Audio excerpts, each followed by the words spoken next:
Thank you so much. Thank you.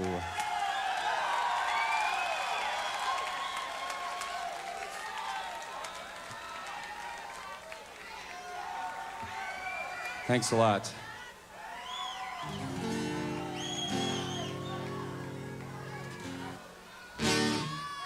Well,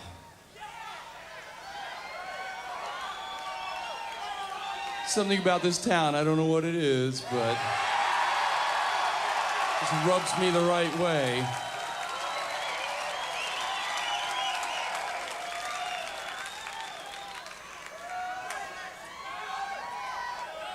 God, what an age we live in.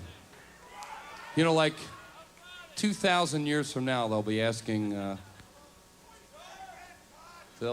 kids in grammar school. Of course, by then they'll probably have like 172 grades of grammar school.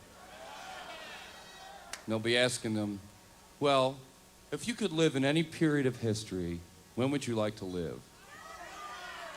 And they'd say to themselves, you know, Beatles, Elvis, Paula Abdul, gotta be the late 20th century.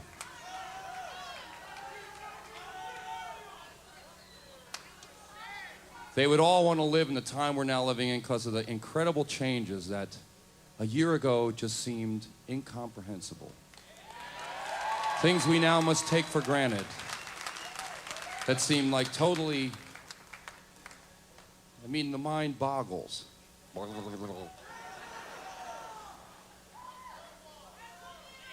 mean, of course, you know, there's like the Berlin Wall. The Berlin Wall comes down. And of course, you can purchase a piece right outside the front of the theater here. People selling it. All over America, people are ripping down, you know, ripping up pieces of highway and stuff like that, selling them as the Berlin Wall. It's kind of like Andy Warhol paintings.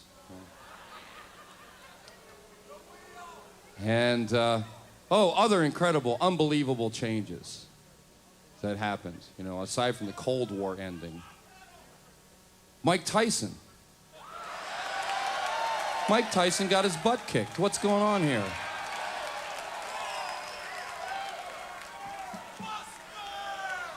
Well, you sound like you're happy about him getting his butt kicked. You all put money on him. I bet you all took 10-to-1 odds that Mike would win. 10-to-1 against Buster. So who bet on Buster? See, nobody bet on Buster, right? That's how mind-boggling it is here in the late 20th century.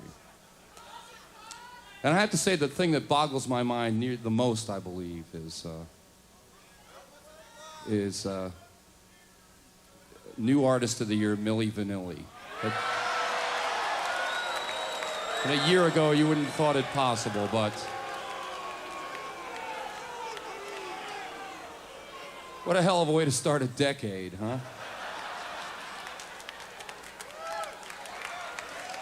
I'm glad to see the Grammys, you know, like the Grammys are starting to win back that integrity that they've squandered over the years. Not to mention wind beneath my pants, or whatever it is. I'm really going to tune in next year. I'm really excited to see what happens then. I think they could solve a lot of problems if they would just have a new category, Best New Hair, and they could free up all these other categories for strictly musical things.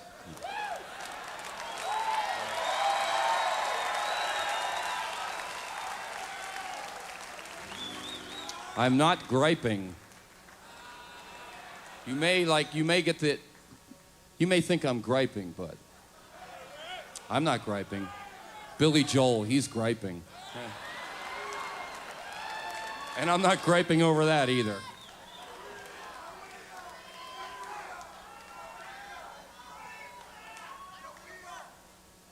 Are you going to ask for your money back if I don't play this song? So many innumerably incredible things, you just can't count them on one hand.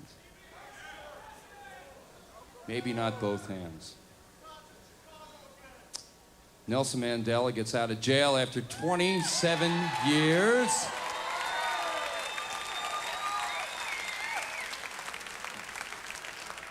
And Marion Barry is going to jail, maybe for 27 years. I don't know. You know, of all the things that have happened, this one flabbergasts me. Might flabbergast me the most because I'm just so... I can't believe that a politician would go and do something he was telling the rest of us not to do. I just can't believe that. I mean, can you comprehend this?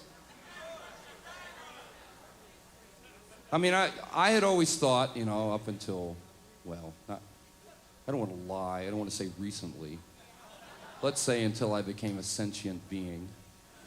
I used to believe that people in politics were kind of like this other, you know, they were kind of special. We elected them because they were the best and brightest of us, and they wouldn't have these bad moods that we get in and stuff like that, and do stupid things in front of other people, and they would just, you know, they would represent us at our best and look after our best interests and not be sycophants and suck up to us all the time and just try and get elected time after time without ever doing any real good or anything like that. I used to think that. But then I realized after a while that just the opposite is true. Like if you're down, you know, down like the corner bar or something like that, you know, or a bar much like this one here. Well, there's two bars here, aren't there? There are probably many bars here, but there are bars all over the place. You hang out at your favorite bar, and you're having a nice drink. You're sitting there quietly thinking about quantum physics, something like that. And some jerk comes up to you and starts telling you, you know, like what he thinks about things that you don't care about and how he would fix the world if he had the power and what a great guy he is, you know, and how he's always had this natural charisma and stuff like this. And all you're thinking is, I wish this guy was in another bar. Perhaps a bar a little closer to the state capitol, perhaps, or maybe a bar closer to the eastern seaboard, a city just south of Baltimore. Something like that. In other words, these guys are jerks of such magnitude that we elect them to this special place where they can just hang out with each other and not bother us.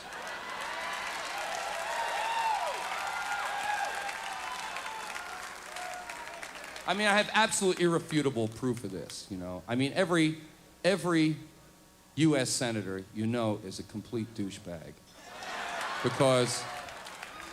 Because they all pretend to like Jesse Helms personally.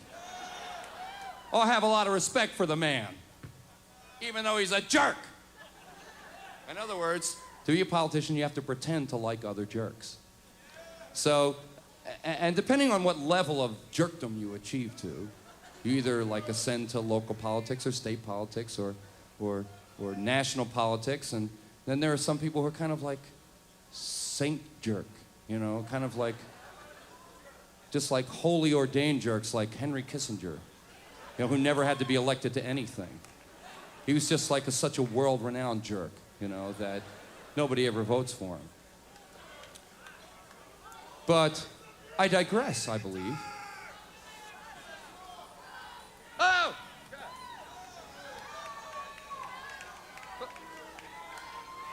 Somebody pooted in my... Oh, there we go.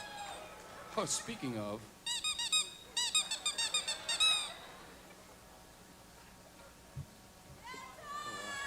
Oh, shit! Stepped on him. So anyway, this song's going out to my good friend Marion Barry,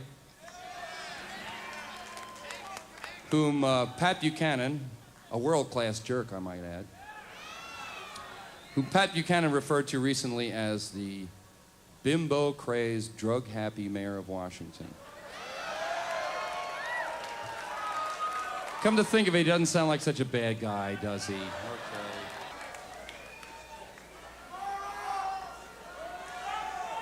I don't know if you all realize that we're all on the radio tonight.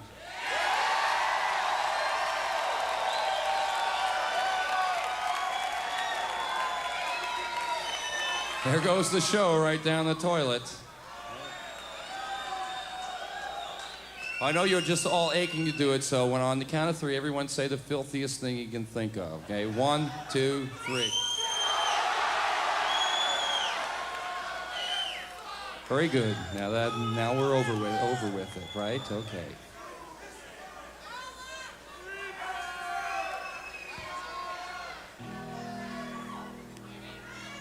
You know, I could just talk all night, but I think we'll play another song. Oh! So you might think we've, entered the sap zone here. You're perfectly correct. Then you might think that having entered the sap zone, we are soon to leave the sap zone, but you'd be incorrect there. And this is why. Well, I hope all of you have been keeping up with your David Letterman shows lately.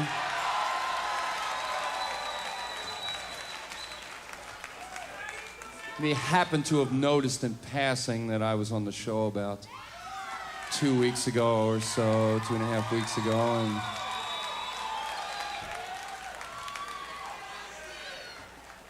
I had to confess the whole purpose of the performance was to get the girls the gig as the world's most dangerous backup singers. Which I am proud to say we accomplished. They've been on 2 times since then. They were on last Thursday night, a real stinker of a show, I'll tell you. Richard Lewis and... oh, he's coming here, sorry. I'm not putting the blame on him, I'm just saying the show stunk. But they'll be back. They were the highlight of let's say, a low-energy show. And for those of you who didn't tune into the David Letterman show to see me, even though you're faithfully watching just to catch them, it went something like this. And along with all the other amazing, mind-boggling things that have happened in the last year, right up there in my top 3, top 2, I'm not sure, maybe number 1. I haven't rated them officially yet. But it's got to be those guys from Guns N' Roses saying the F word on the American Music Awards. Now that's important.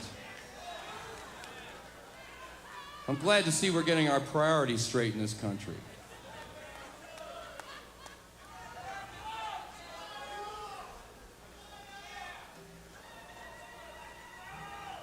And I know that many of you went to the Ticketron or the Bassatron or the, what was the thing? What was the... Ticket Bastard? Slavic said it. Oh. You went down to the Ticket Bastard and you asked him for if he had any Guns N' Roses tickets. And he said, well, they're on a little vacation. They're going to spend the next 5 years writing their next album. Hey, come on. These guys are the spokesmen for a generation. After one album. 1.5. They had an EP, okay?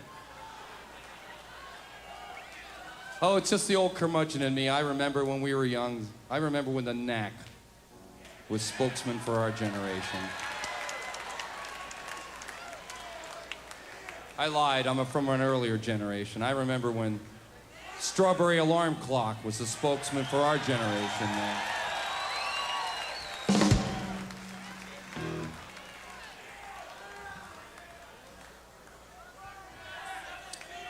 So we don't want anybody to go away disappointed because you know what a suck-up kind of guy I am. Giant sycophant, slave to audience appreciation, and I don't want anybody to go away disappointed. And that's why we've come, yes, to the Guns N' Roses tribute part of our program, which consists principally of a 20-minute version of Paradise City, followed by a 40-minute version of Patience. Should take us about the rest of the set, I guess. And although we don't actually look the part, if you close your eyes, you will realize that it's not the real thing, but an incredible simulation.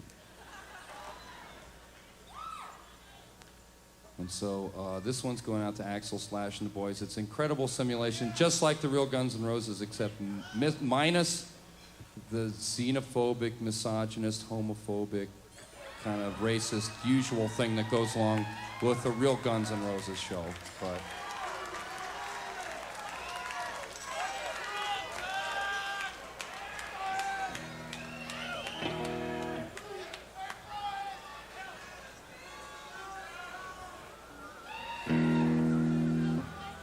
by the way, did you hear the news?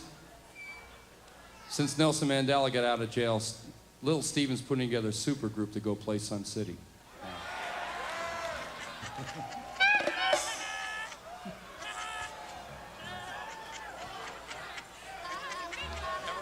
Never mind.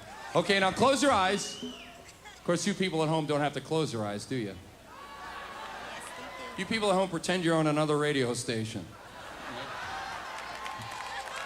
Close your eyes and picture now before you, Guns N' Roses Mania, incredible simulation. Close your eyes. Close your eyes, close them. We have a laser back here for people who refuse to close their eyes. You know, so often in this world, we take the pronouncements of so-called authorities for granted as being actual proof.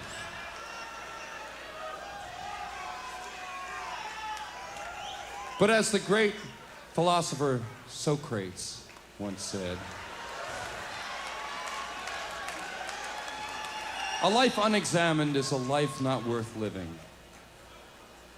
And even though I've said this many times.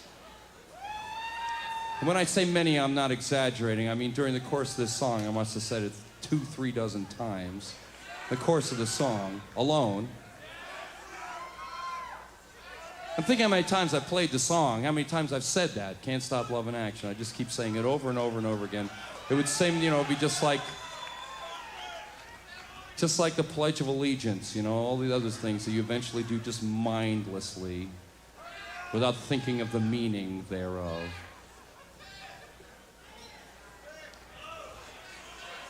And yet, it's altogether possible that this is just a theory that's gone untested based on anecdotal evidence. You know, we need to create some kind of a double-blind thing, some kind of a thing that they do in the world of science, you know, some people get placebos and they do stop, and some people get the real thing and they don't stop, and then other people sort of get nothing and they continue to go, and you don't know, you can't say irrefutably, you know, that this is actually a truism, that this is something that we can go about basing our everyday lives on. Like, Perrier is good for you.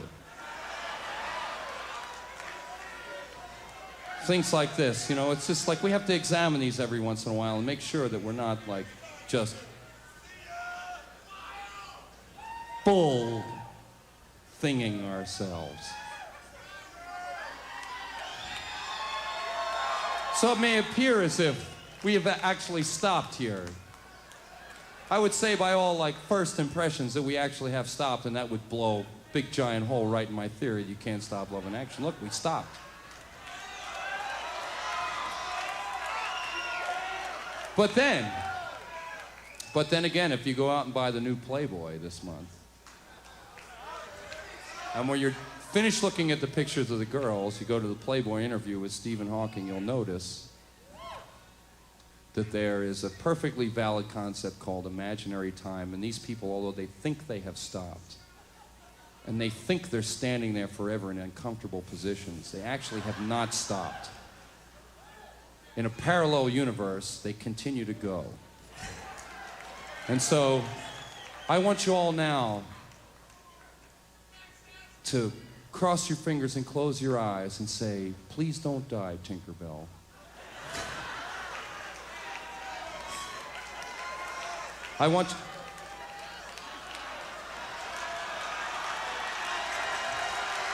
Please don't die, Tinkerbell.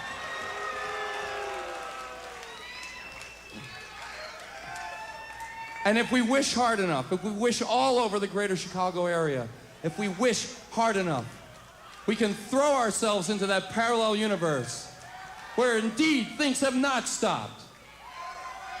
By the way, don't try this at home. Okay, now think hard, wish hard. Can't stop, can't stop, can't stop, can't stop.